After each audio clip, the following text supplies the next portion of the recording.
여러분, 우리는 기도를 어떻게 생각하고 있나요? 혹시 기도를 어떤 기술처럼 더 잘하고 못하는 게 있다고 여기지는 않으세요? 오늘은 2025년 11월 23일 오송생명교회 청년부 예배에서 이승훈 목사님께서 전해주신 설교 말씀을 바탕으로 기도를 기술이 아닌 태도의 관점에서 한번 새롭게 들여다보겠습니다. 이승훈 목사님 설교의 시작점은 바로 이 질문이었어요. 마가복음 9장에 보면 예수님의 제자들이 귀신을 쫓아내지 못해서 쩔쩔매는 장면이 나오잖아요. 아니, 왜 실패했을까요? 이 궁금증을 같이 따라가다 보면요, 우리가 어쩌면 놓치고 있었던 기도의 진짜 본질을 발견하게 될 겁니다. 자, 그럼 먼저 기도가 근본적으로 어떤 성격을 갖는지에 대한 이야기부터 시작해 볼게요. 목사님께서는 설교에서 기도가 무슨 의무나 숙제가 아니라 우리에게 주어진 정말 어마어마한 거룩한 특권이라고 강조하셨습니다. 설교에 나온 비유가 아주 재밌어요. 만약 여러분한테 대한민국 최고 부자랑 지금 가장 인기 있는 K-팝 스타, 이 둘 중 한 명을 만날 기회가 주어진다면 누굴 선택하시겠어요? 아마 많은 분들이 전자를 택하지 않을까요? 왜냐하면 더 큰 기회를 얻을 수 있을 거라는 기대가 있으니까요. 기도가 바로 이런 거라는 겁니다. 이 세상 그 누구와도 비교할 수 없는 창조주 하나님께 우리가 직접 나아갈 수 있다는 것? 이건 정말 상상 이상의 특권인 셈이죠? 설교에서 인용된 박영선 목사님의 이 말씀이 기도의 가치를 정말 정확하게 보여주는 것 같아요. 기도는 세상에서는 얻을 수 없는 것, 즉 거룩함과 영생을 얻게 한다. 그러니까요, 기도는 이 세상이 절대 줄 수 없는 것들을 얻는 유일한 통로라는 뜻입니다. 자, 그럼 다시 처음 질문으로 한번 돌아가 보죠. 제자들이 실패했던 그 사건 말이에요. 그 실패가 우리에게 뭘 말해주고 있을까요? 바로 여기서 기도가 기술이냐, 태도냐에 대한 아주 중요한 실마리를 얻게 됩니다. 목사님 설교를 따라 제자들의 여정을 한번 되짚어보면요, 되게 흥미로운 점을 발견할 수 있어요. 마가복음 6장에서 그들은 분명히 귀신을 제어하는 권능을 받았고 심지어 그걸로 성공도 했었거든요. 그런데 불과 몇 장 뒤인 9장에서는 왜 실패했을까요? 그 사이에 대체 무슨 일이 있었던 걸까요? 설교에서는 그 원인을 아주 명확하게 짚어줍니다. 처음에는 예수님에게서 오는 능력을 그저 전달하는 통로 역할이었던 제자들이 어느 순간부터 그 능력을 자기 것인 양 착각하기 시작했다는 거죠. 즉, 하나님을 의지하는 태도가 어느새 능력을 마음대로 쓰는 나의 기술로 변질돼 버린 겁니다. 네, 바로 이겁니다. 이게 오늘 설교의 가장 중요한 핵심 메시지예요.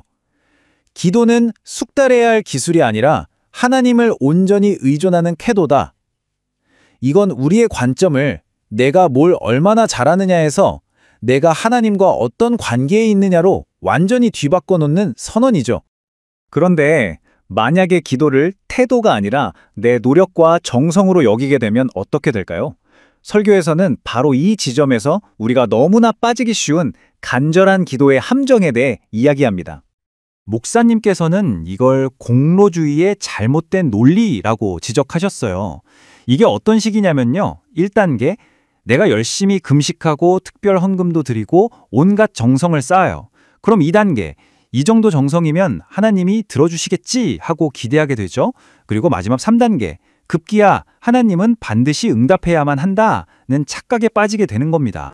그래서 설교는 이 점을 아주 분명하게 선을 긋습니다. 기도의 응답이라는 건요, 결코 우리의 공로나 지극한 정성으로 얻어내는 대가가 아니라는 사실입니다. 그렇다면 진짜 중요한 건 뭘까요? 설교는 솔로몬과 가인, 이 두 인물을 비교하면서 기도에서 가장 중요한 태도, 바로 겸손이 뭔지 설명해 줍니다. 먼저 솔로몬을 한번 볼까요? 하나님은 부나 명예가 아니라 백성을 잘 다스릴 지혜를 구하는 그의 기도에 크게 기뻐하셨죠. 왜일까요? 그의 기도는 자기를 위한 게 아니라 철저하게 하나님의 뜻에 맞춰져 있었기 때문입니다. 이게 바로 겸손한 태도라는 거죠. 반면에 가인은 어땠나요? 그는 자기 재물이 거절당하자 엄청나게 화를 냈습니다. 설교에서는 바로 이 분노가, 그의 기도가 하나님을 향한 게 아니라 내 노력을 인정해달라는 자기중심적인 동기에서 시작됐다는 걸 보여주는 증거라고 지적합니다. 결국 두 사람의 차이는 이거예요. 진정한 기도는 내 뜻을 어떻게든 관철시키려는 노력이 아니라 내 소원마저도 하나님의 더 크고 넓으신 뜻과 지혜에 온전히 맡기는 영적인 겸손에서 시작된다는 겁니다. 자, 그럼 이 겸손한 태도, 이걸 어떻게 우리 삶 속에서 계속 길러낼 수 있을까요? 설교의 마지막 부분은 기도를 영적 양식에 비유하면서 일상 속 경건이 얼마나 중요한지를 강조합니다. 설교에서 드는 비유가 참 명쾌해요. 우리 몸이 가끔 먹는 비싼 영양제가 아니라 매일 먹는 밥으로 유지되는 것처럼 우리의 영혼도 어떤 특별한 지폐가 아니라 매일의 말씀과 기도라는 주식을 통해 건강하게 자라난다는 거죠. 그리고 바로 이 매일의 습관이 다시 오늘 이야기의 핵심 주제와 딱 연결됩니다. 매일 밥을 먹듯이 기도의 자리에 나아가는 것.